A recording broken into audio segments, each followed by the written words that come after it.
Hello, hello again, everybody. Welcome in. Let me grab some tea first. Hello, welcome back.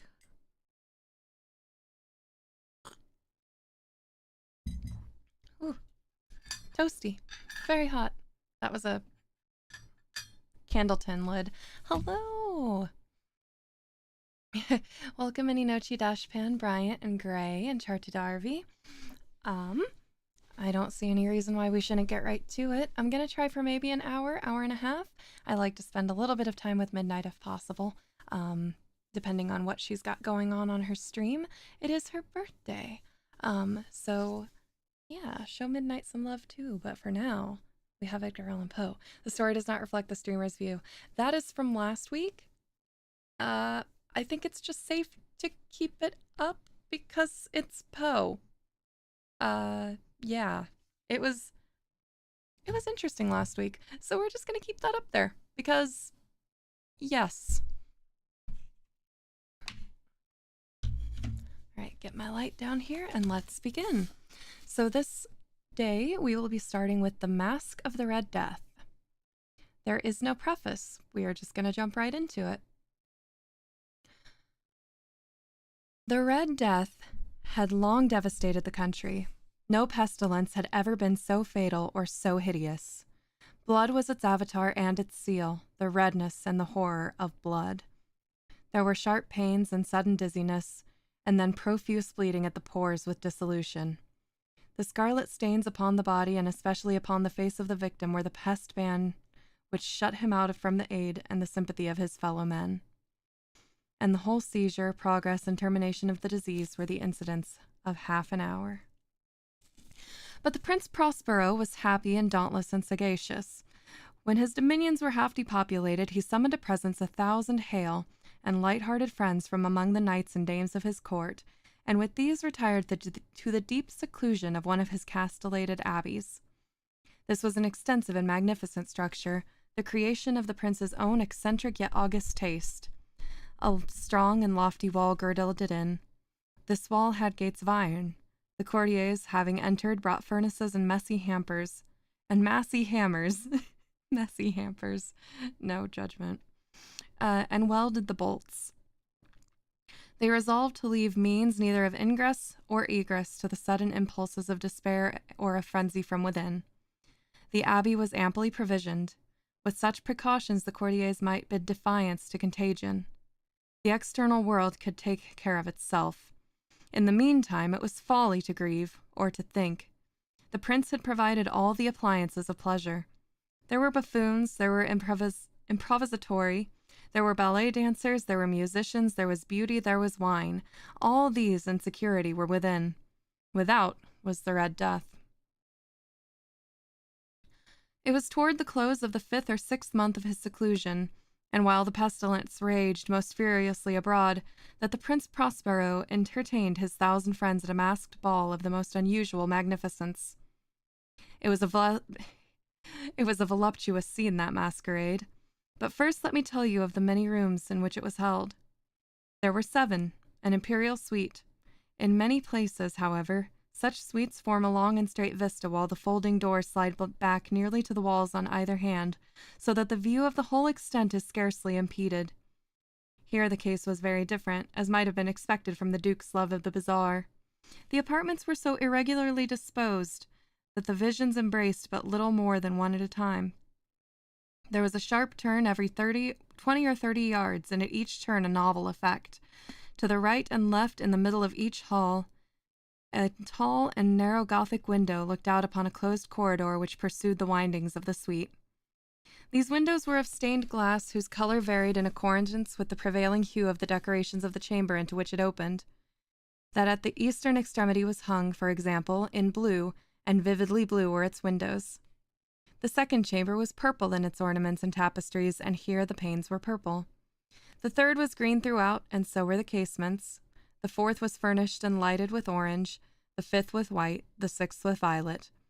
The 7th apartment was closely shrouded in black velvet tapestries that hung all over the ceiling and down the walls, falling in heavy folds upon a carpet of the same material and hue.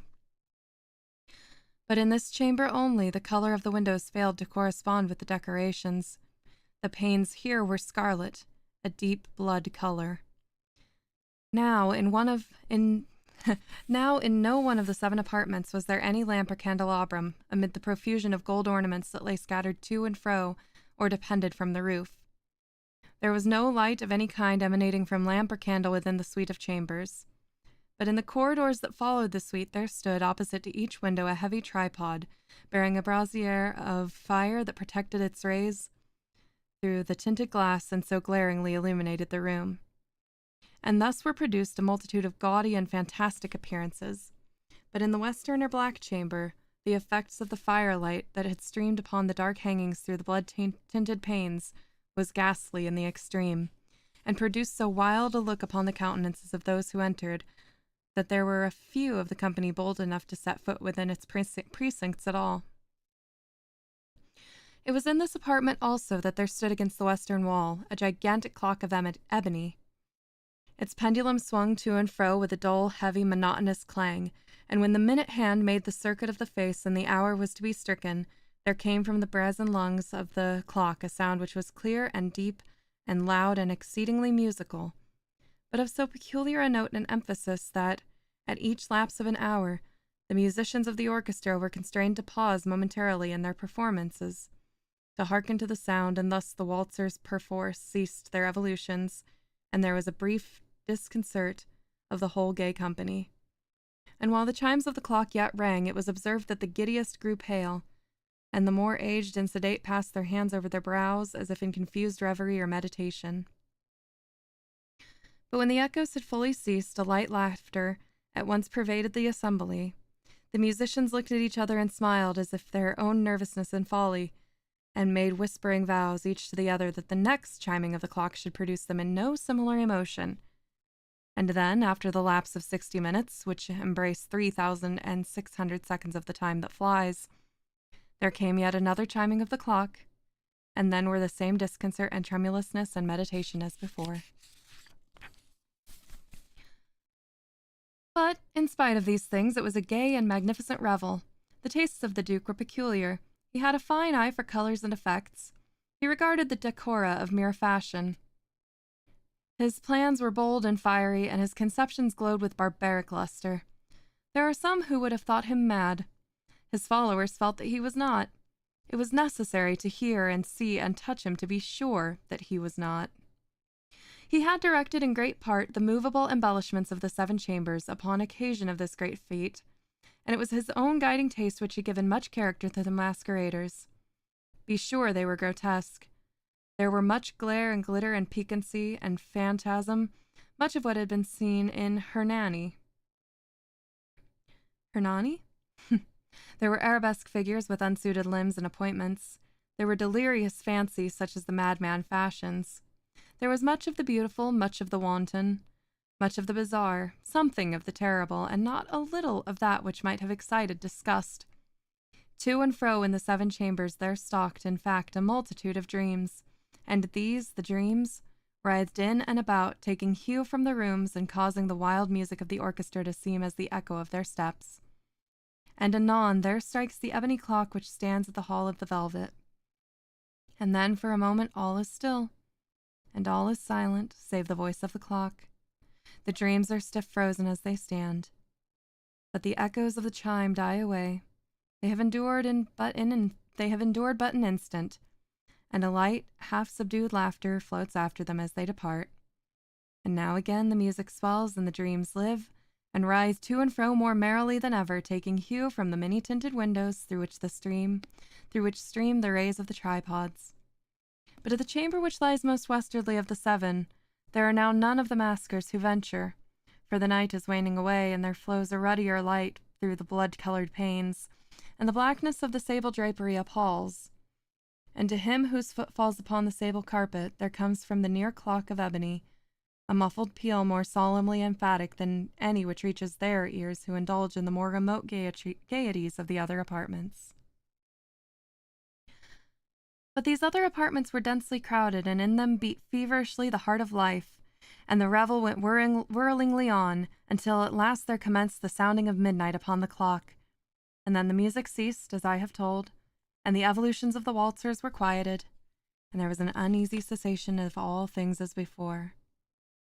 But now there were 12 strokes to be sounded by the bell of the clock, and thus it happened, perhaps, that more of the thought crept with more of time into the meditations of the thoughtful among those who reveled.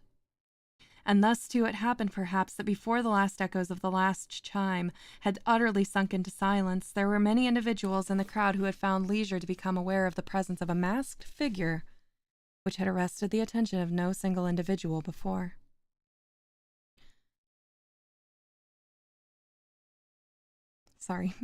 And the rumor of this new presence having spread itself whisperingly around, there arose at length from the whole company a buzz or murmur, expressive of disapprobation and surprise, then finally of terror, of horror, and of disgust.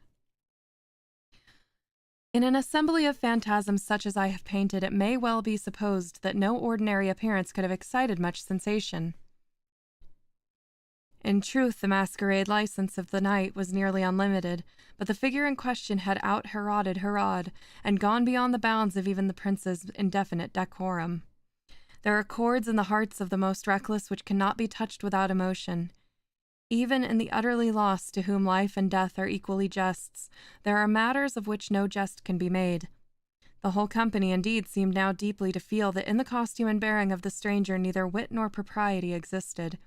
The figure was tall and gaunt, and shrouded from head to foot in the habiliments of the grave. The mask which concealed the visage was made so nearly to resemble the countenance of a stiffened corpse that the closest scrutiny might have had difficulty in detecting the cheat. And yet all this might have been endured, if not approved, by the mad revelers around, but the mummer had gone so far as to assume the type of the Red Death. His vesture was dappled in blood, and his broad brow with all the features of the face was besprinkled with the scarlet horror. When the eyes of Prince Prospero fell upon this spectral image, which, with a slow and solemn movement as if to more fully sustain its rôle, stalked to and fro among the waltzers, he was seen to be convulsed, in the next moment with a strong shudder of either terror or distaste, but in the next his brow reddened with rage.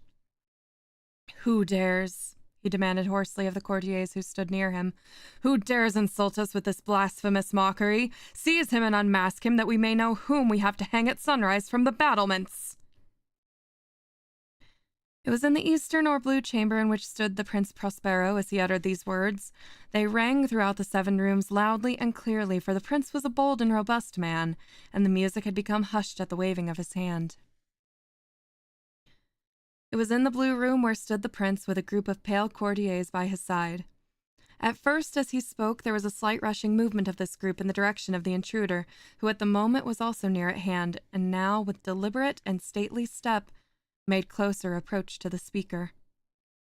But from a certain nameless awe with which the mad assumptions of the mummer had inspired the whole party, there were found none who put forth hand to seize him, so that, unimpeded, he passed within a yard of the prince's person, and, while the vast assembly, as if one impulse, shrank from the centers of the room to the walls, he made his way uninterruptedly, but with the same solemn and measured step which had distinguished him from the first, through the blue chamber to the purple, through the purple to the green, through the green to the orange, through this again to the white, and even thence to the violet, ere a decided movement had been made to arrest him.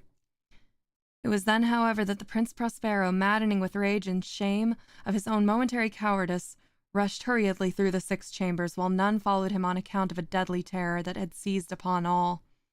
He bore aloft a drawn dagger, and had approached in rapid impetuosity to within 3 or 4 feet of the retreating figure when the latter, having attained the extremity of the velvet apartment, turned suddenly and confronted his pursuer.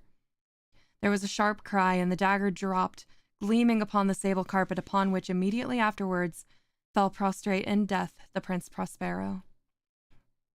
Then, summoning the wild courage of despair, a throng of the revelers at once threw themselves upon the black apartment, and seizing the mummer, whose tall figure stood erect and motionless within the shadow of the ebony clock, gasped in unutterable horror at finding the grave cerements and corpse-like mask which they had handled with so violent a rudeness, untenanted by any tangible form. And now was acknowledged the presence of the Red Death. He had come like a thief in the night, and one by one dropped the revelers in the blood-bedewed halls of their revel, and each died in the despairing posture of his fall. And the life of the ebony clock went out with that last of the gay, and the flames of the tripods expired, and darkness and decay and the red death held illimitable dominion over all.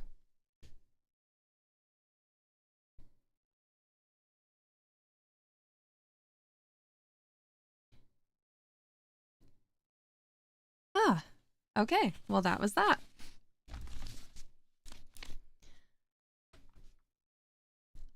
Are you... I'm not sure what you're talking about, Dashpan, but yes, the page flip ASMR. I have a good mic that'll pick it up.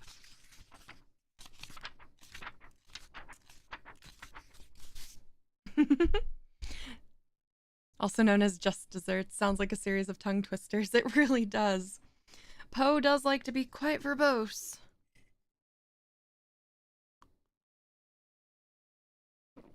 So we won. Eat the rich, I guess? I don't know. Ah, I see, I see. Okay. Well, this is one that most people know about. I've never read it myself, but we have reached the Pit and the Pendulum. You are bamboozled. Yeah, that's Poe for you. Sometimes I read this and none of it processes. I just read the words and I hope that they are making rhythmic sense. Because Poe and older English. All right. The Pit and the Pendulum. We do have a preface for this one. It is in a language, I'm going to guess, Latin? But I will do my best.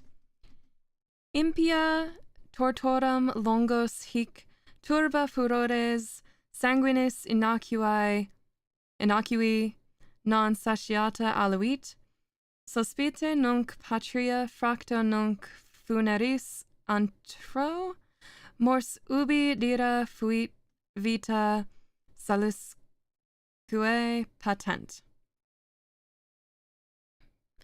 Quatrain composed for the gates of a market to be erected upon the site of the Jacobin Clubhouse at Paris. Clubhouse? What? All right. Pharyngitis is killing you. Your words are my paradise. I'm glad I could help. And also welcome in Chart to Darby and welcome in TJ. I don't think I greeted people. All right. Before I get started on this one more sip of tea. Oh, hi, Sir Doggo. I was sick unto death with that long agony, and when they at length unbound me and I was permitted to sit, I felt that my senses were leaving me. The sentence, the dread sentence of death, was the last of distinct accentuation which reached my ears. After that, the sound of the inquisitorial voices seemed merged in one dreamy, indeterminate hum. It conveyed to my soul the idea of revolution, perhaps from its association and fancy with the burr of a mill wheel. This only for a brief period, for presently I heard no more, yet for a while I saw. But with how terrible an exaggeration! I saw the lips of the black-robed judges. They appeared to me white, whiter than the sheet upon which I traced these words, and thin even to grotesqueness, thin with the intensity of their expression of firmness, of immovable resolution, of stern contempt of human torture. I saw that the decrees of what to me was fate were still issuing from those lips. I saw them writhe with a deadly locution. I saw them fashion the syllables of my name, and I shuddered because no sound succeeded. I saw, too, for a moment of delirious horror, the soft and nearly imperceptible waving of the sable draperies which enwrapped the halls of the apartment. And then my vision fell upon the 7 tall candles upon the table. At first they wore the aspect of charity, and seemed white and slender angels who would save me. But then, all at once, there came a most deadly nausea over my spirit, and I felt every fiber in my frame thrill as if I had touched the wire of a galvanic battery, while the angel forms became meaningless specters with heads of flame, and I saw that from them there would be no help. And then there stole into my fancy like a rich musical note the thought of what sweet rest there must be in the grave. The thought came gently and stealthily, and it seemed long before it attained full appreciation. But just as my spirit came at length properly to feel and entertain it, the figures of the judges vanished as if magically from before me. The tall candles sank into nothingness, their flames went out utterly. The blackness of darkness supervened, all sensations appeared swallowed up in a mad rushing descent as if the soul into Hades. Then silence and stillness and night were the universe. I had swooned, but still will not say that all of consciousness was lost. What of it there remained I will not attempt to define or even describe, yet all was not lost. In the deepest slumber, no. In delirium, no. In a swoon, no. In death, no. Even in the grave, all is not lost. Else there is no immortality for man.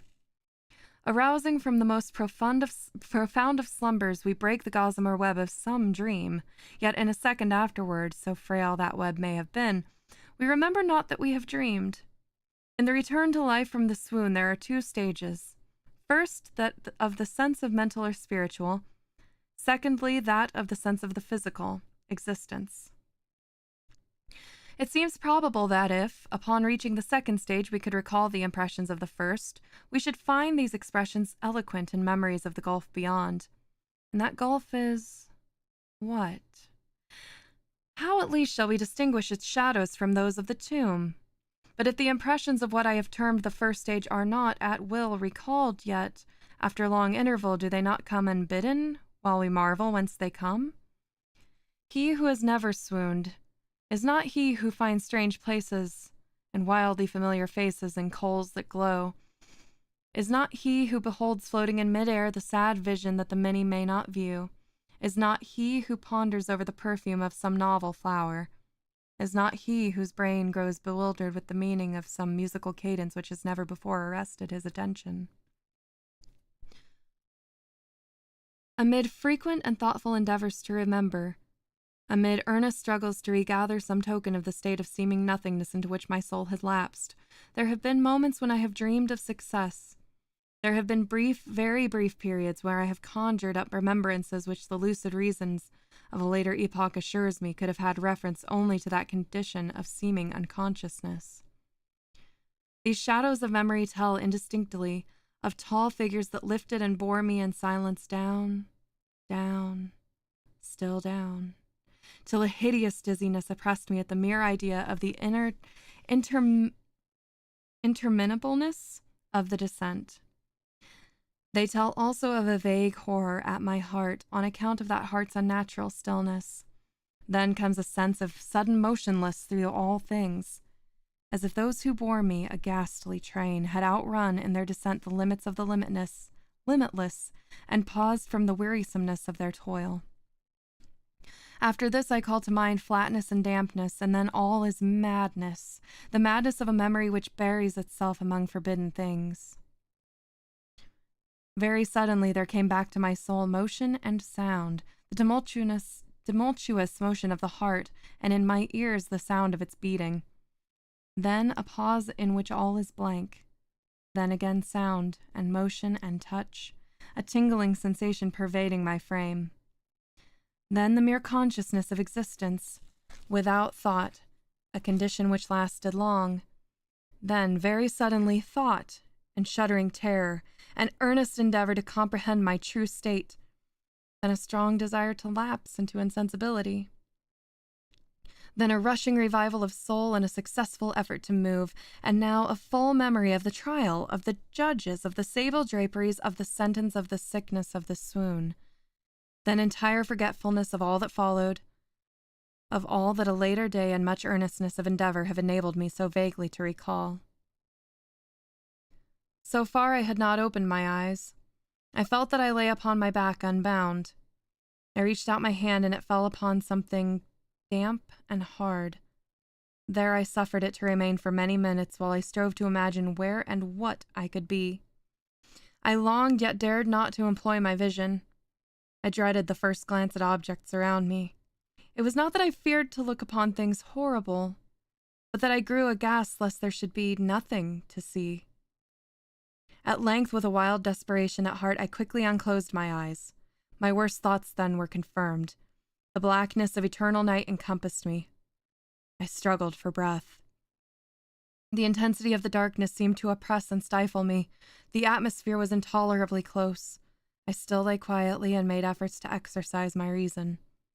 I brought to mind the inquisitorial proceedings and attempted from that point to deduce my real condition. The sentence had passed, and it appeared to me that a very long interval of time had since elapsed. Yet not for a moment did I suppose myself actually dead. Such a supposition, notwithstanding what we have read in fiction, is altogether inconsistent with real existence.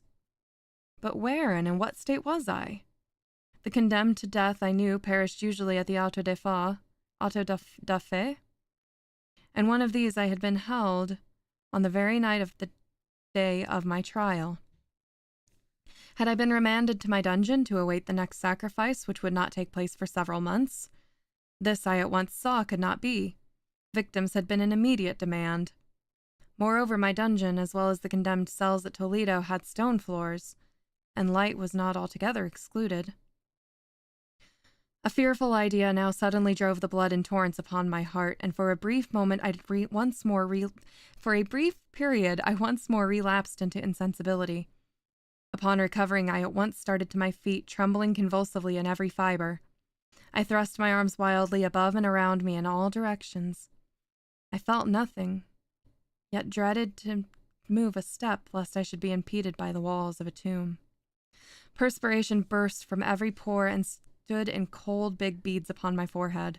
The agony of suspense grew at length intolerable, and I cautiously moved forward with my arms extended and my eyes straining from their sockets in the hopes of catching some faint ray of light. I proceeded for many paces, but still all was blackness and vacancy. I breathed more freely. It seemed evident that mine was not, at least, the most hideous of fates.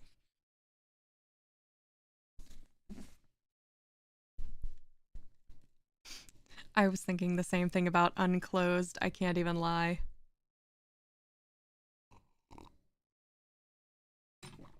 Whoops.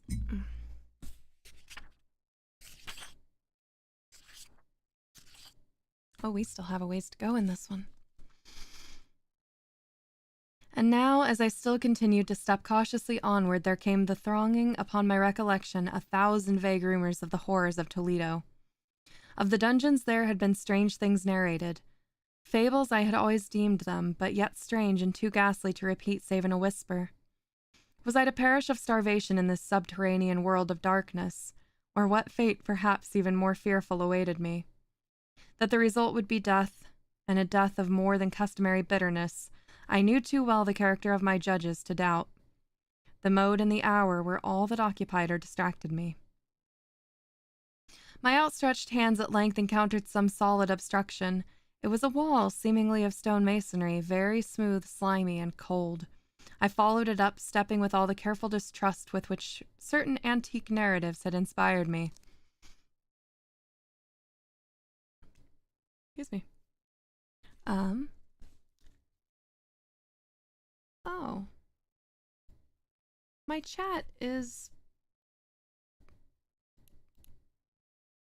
not refreshed. Huh.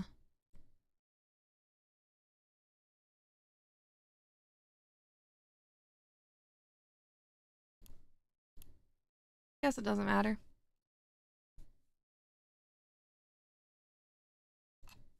It's just gone now. It's fine.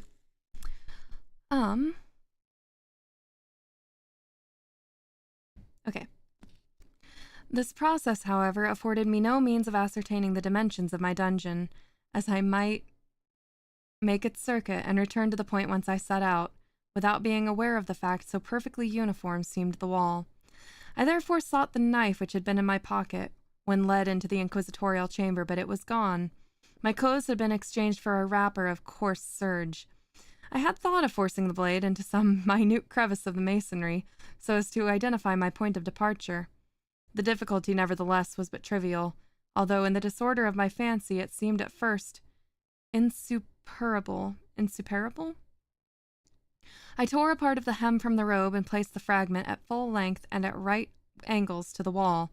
In groping my way around the prison, I could not fail to encounter this rag upon completing the circuit.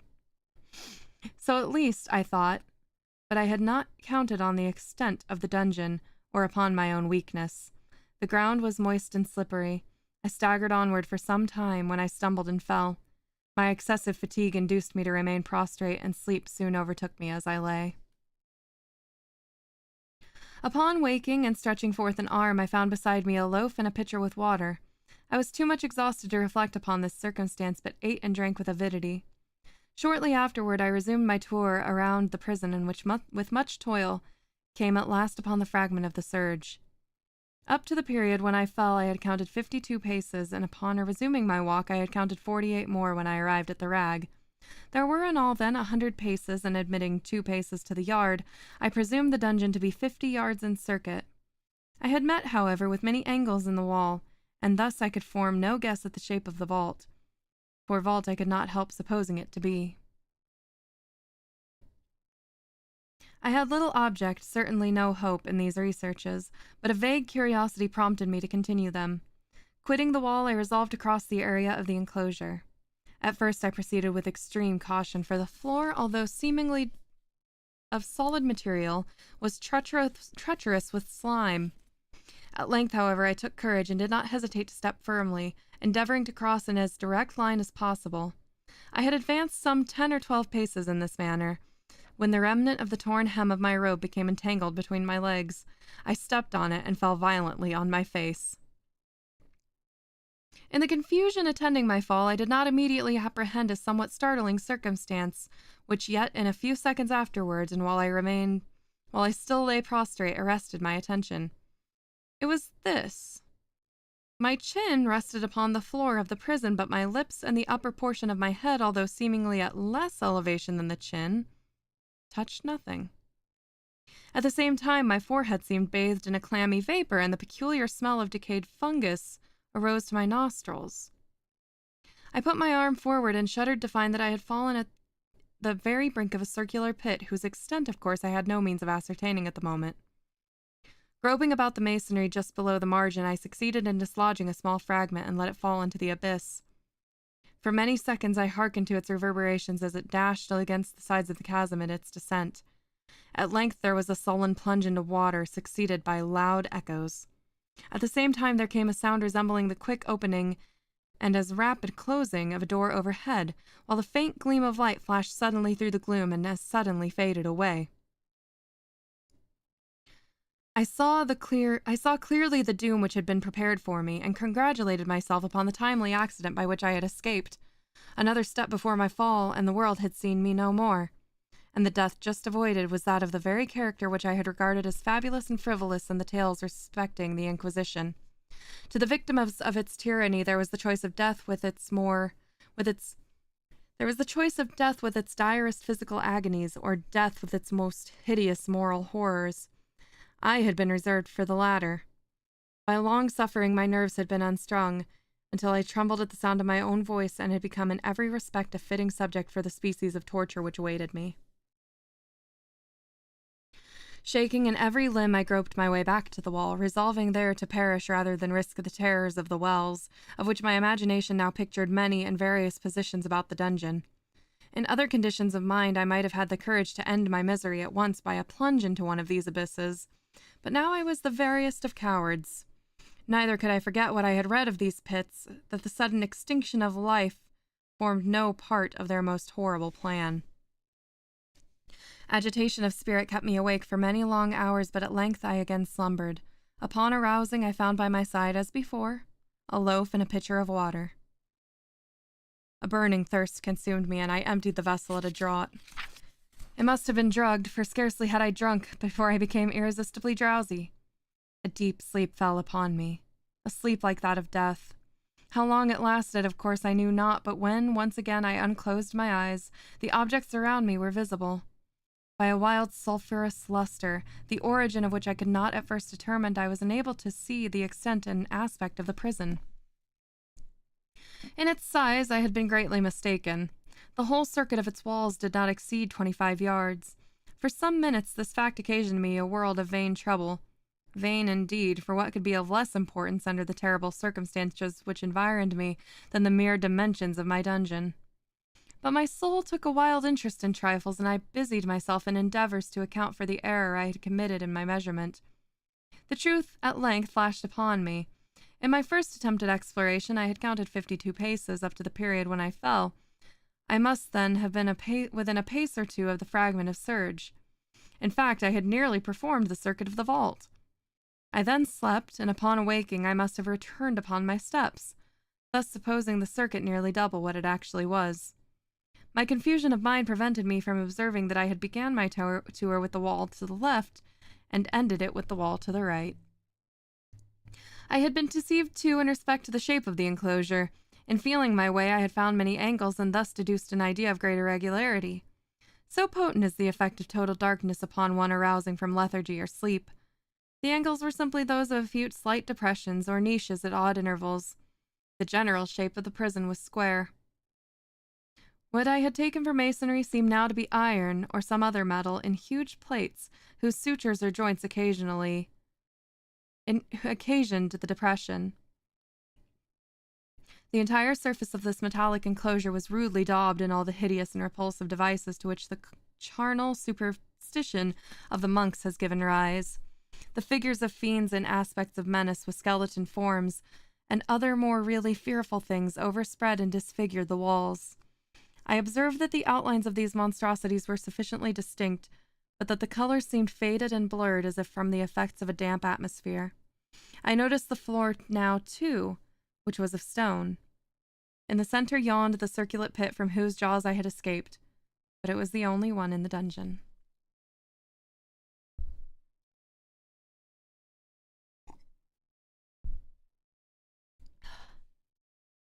Is it normal to feel confused when listening to a Poe story?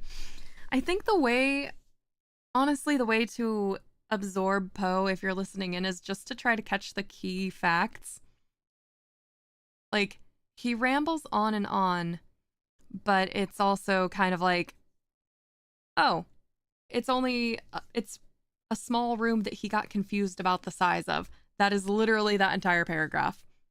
He mistook the size, he figured out why the size was different. And the wall is covered in metal plates that caused him to be confused about the shape of the room. That's the other paragraph. So sometimes it's better just to try to get the overarching ideas of what Poe is trying to say and not focus so much on the minutiae. I know, unclosed his eyes is bothering me, but we'll continue after another drink.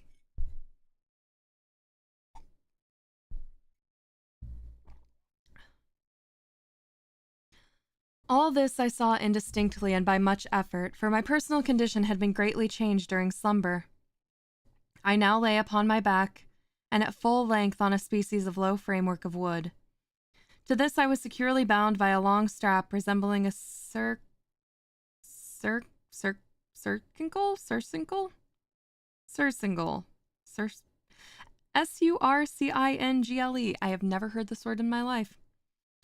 It passed in many convolutions about my limbs and body, leaving at liberty only my head and my left arm to such extent that I could, by dint of much exertion, supply myself with food from an earthen dish which lay to my side by the floor. I saw to my horror that the pitcher had been removed. I say to my horror, for I was consumed with intolerable thirst. This thirst it appeared to be the design of my persecutors to simulate, for the food in the dish was meat pungently seasoned. Looking upward, I surveyed the ceiling of my prison. It was some 30 or 40 feet overhead and constructed much as the side walls. In one of its panels, a very singular figure riveted my whole attention. It was the painted figure of Time, as he is commonly represented, save that, in lieu of a scythe, he held what, at a casual glance, I supposed to be the picturing image of a huge pendulum, such as we see on antique clocks. There was something, however, in the appearance of this machine which caused me to regard it with more attention. While I gazed directly upward at it, for its position was immediately over my own, I fancied that I saw it in motion. In an instant afterward, the fancy was confirmed. Its sweep was brief and, of course, slow. I watched it for some minutes, somewhat in fear, but more in wonder. Wearied at length with observing its dull movement, I turned my eyes upon the other objects in the cell. A slight noise attracted my notice, and looking to the floor, I saw several enormous rats traversing it. They had issued from the well, which lay within view to my right. Even then, while I gazed, they came up in troops, hurriedly, with ravenous eyes, allured by the scent of the meat. From this it required much effort and attention to scare them away. It might have been a half an hour, perhaps even an hour, for I could take but imperfect note of time before I cast my eyes upward. What I saw then confounded and amazed me. The sweep of the pendulum had increased in extent by nearly a yard. As a natural consequence, its velocity was also much greater, but what mainly disturbed me was the idea that it perceptibly descended. I now observed, with what horror it is needless to say, that its nether extremity was formed of a crescent of glittering steel, about a foot in length from horn to horn, the horns upward, and the under edge evenly as keen as that of a razor. Like a razor also, it seemed massy and heavy, tapering from the edge into a solid and broad structure above. It was appended to a weighty rod of brass, and the whole hissed as it swung through the air. I could no longer doubt the doom prepared for me by monkish ingenuity and torture. My cognizance of the pit had become so known to the inquisitorial agents. This pit, whose horrors had been destined for so bold a recusant as myself, the pit, typical of hell and regarded by rumor as the ultima thule of all their punishments. The plunge into this pit I had avoided by the merest of accidents. I knew that surprise or entrapment into torment formed an important portion of all the grotesquerie of these dungeon deaths. Having failed to fall, it was no part of the demon plan to hurl me into the abyss, and thus, there being no alternative, a different and milder destruction awaited me. Milder! I half smiled in my agony as I thought of such application of such a term. What boots it to tell of the long, long hours of horror more than mortal... What boots it to tell of the long, long hours of horror more than mortal, during which I counted the rushing oscillations of the steel, inch by inch, line by line, with a descent only appreciable in intervals that seemed ages. Down and still down it came. Days passed. It might have been that many days passed, ere it swept so closely over me as to fan me with its acrid breath. The odor of the sharp steel forced itself into my nostrils. I prayed. I wearied heaven with my prayer for its more speedy descent. I grew frantically mad and struggled to force myself upward against the sweep of the fearful scimitar. And then I fell suddenly calm and lay smiling at the glittering death, as a child at some rare bauble. There was another interval of utter insensibility. It was brief, for upon again lapsing into life there had been no perceptible descent in the pendulum. But it might have been long, for I knew there were demons who took note of my swoon, and who could have arrested the vibration at pleasure. Upon my recovery, too, I felt very, inexpressibly sick and weak, as if through long inanition. Even amid the agonies of that period, the human nature craved food. With painful effort, I outstretched my left arm as far as my bonds permitted, and I took possession of the small remnant which had been spared me by the rats.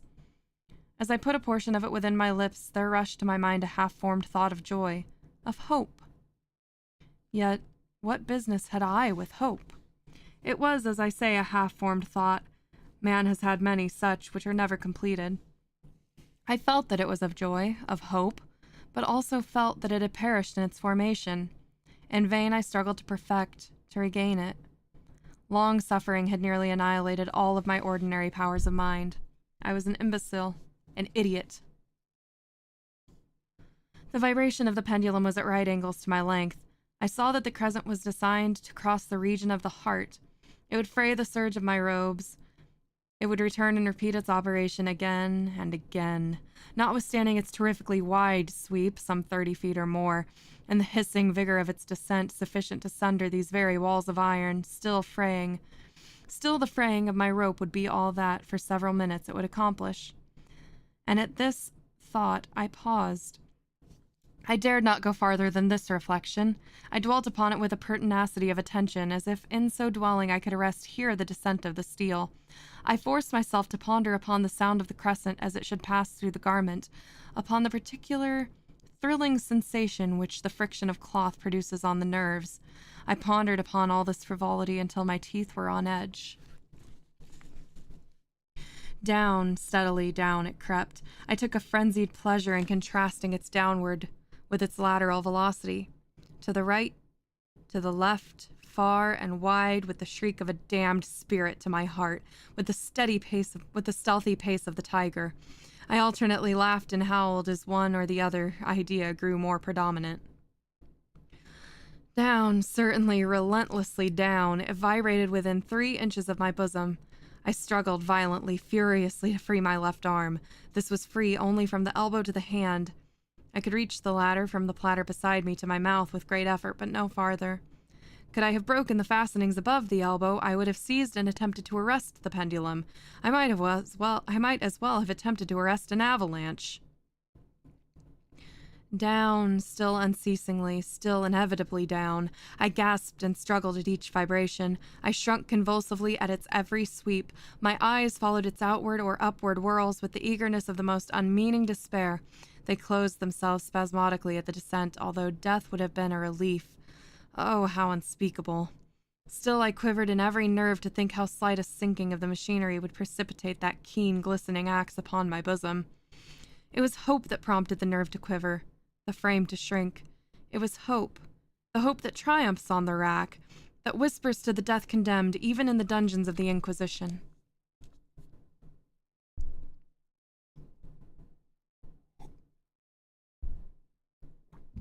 Thank you, Jaywalk. I appreciate that.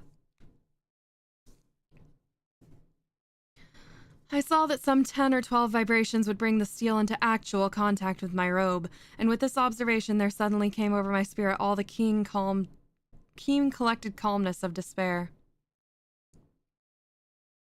For the first time during many hours, or perhaps days, I thought. It now occurred to me that the bandage, or surcingle, which enveloped me, was unique. I was tied by no separate cord.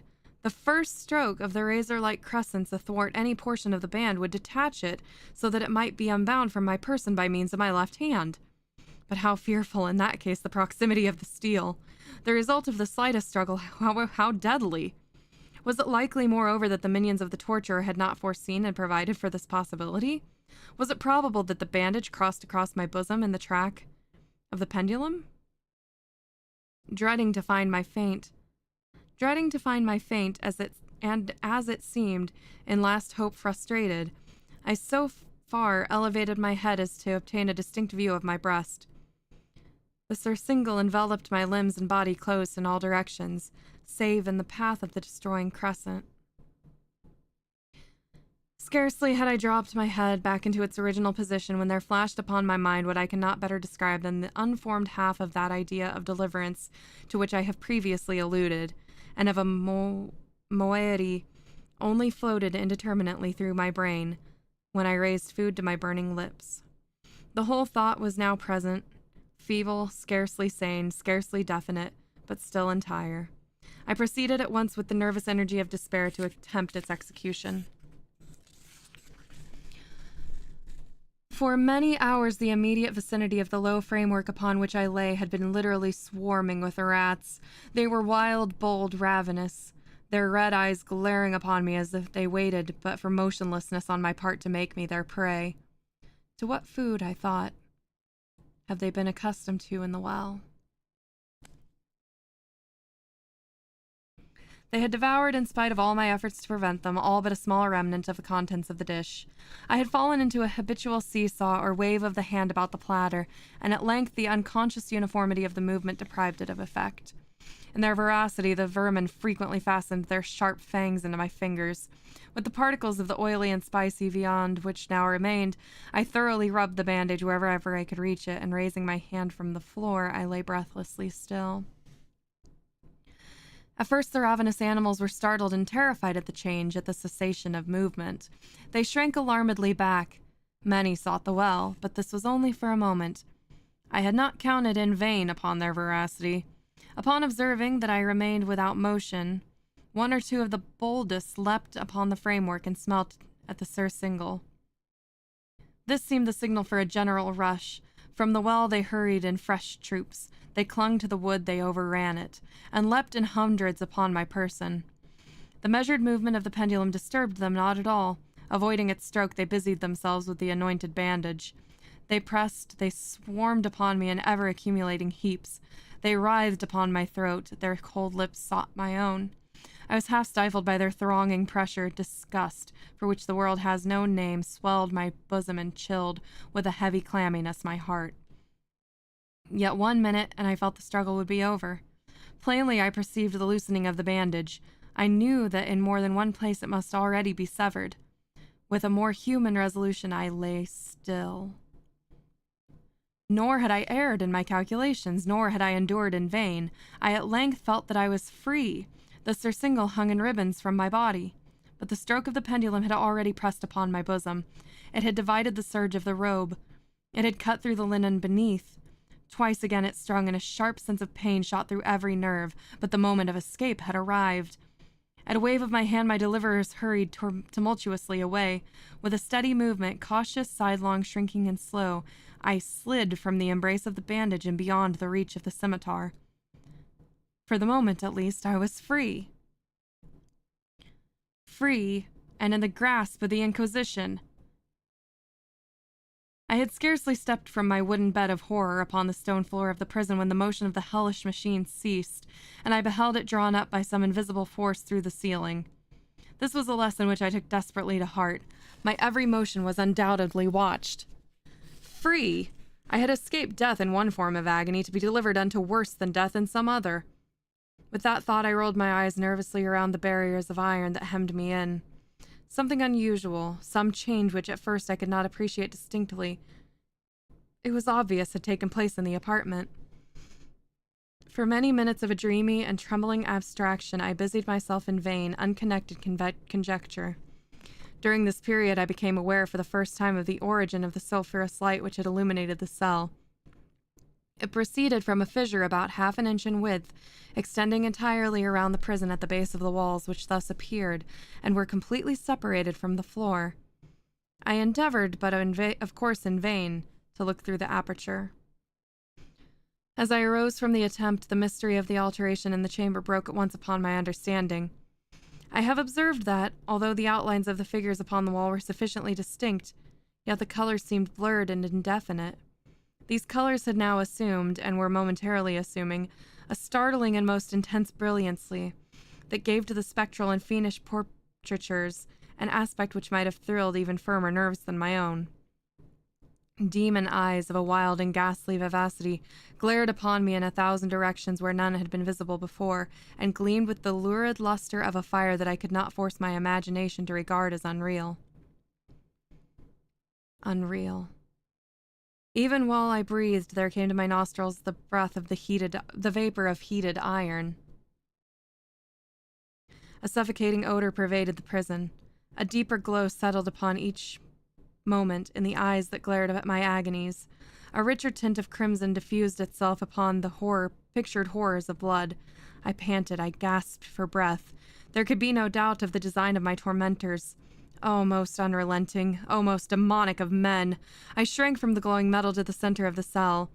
Amid the thought of the fiery destruction that impended, the idea of the coolness of the well came over my soul like balm. I rushed to its deadly brink. I threw my straining vision below.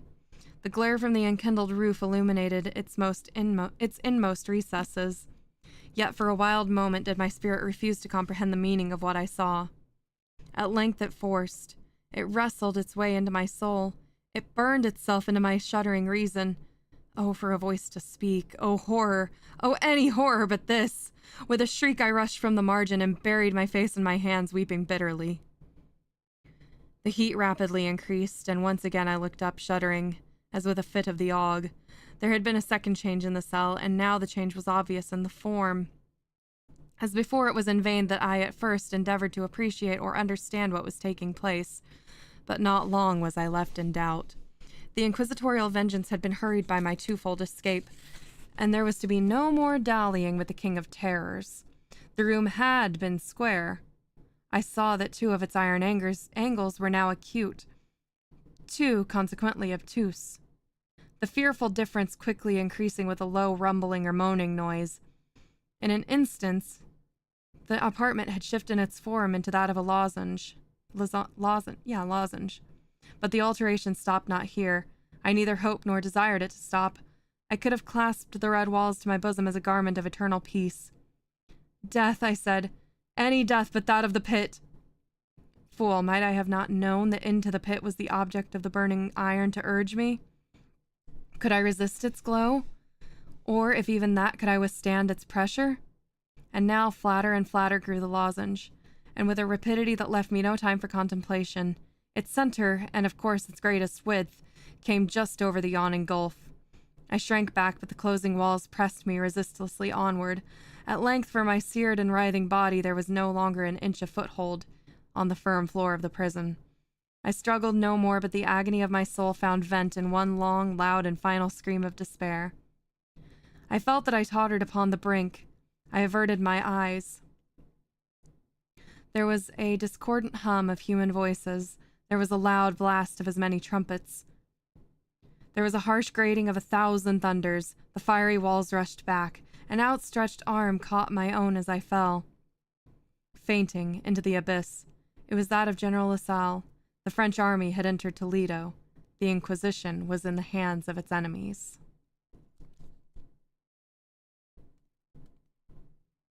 Wait.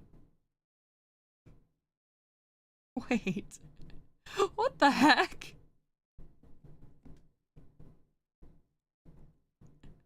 So, hold up. He got saved by the French army? Or am I completely misunderstanding that? Yup. Oh, he just gets to live traumatized for life. Lovely. The protagonist lived. Imagine that.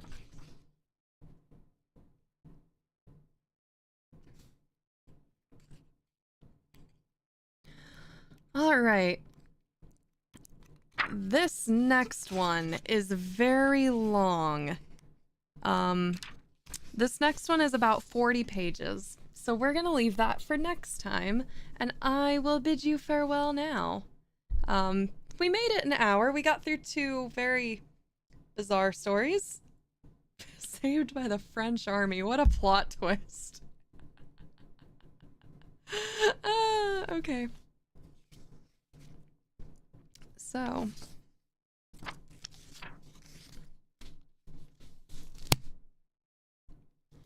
"40 pages of tongue twisters. No, I'm gonna have to start early and bring tea. All right. Well then, you appreciate the mundane plot twist. Honestly, that was not what I expected from a Poe story. Even though I know The Pit and the Pendulum had a twist, I didn't know it was that. Pancake, lozenged, eaten, or sliced in twain.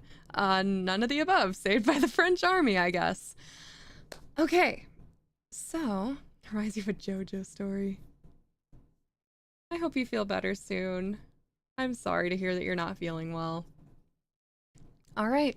With that, I said earlier, I am not 100% sure what my schedule looks like this week. I'm going to try to get a rental car because I don't think they're going to figure out what's wrong with my car for a while. So I'm not sure when I'll be able to do the chores that I wasn't able to do this weekend. So, whatever days I stream this week, we will be doing Bug Fables. I'm going to work my way through Bug Fables, then Breath of the Wild after that, and then we will return to our regularly scheduled variety streams.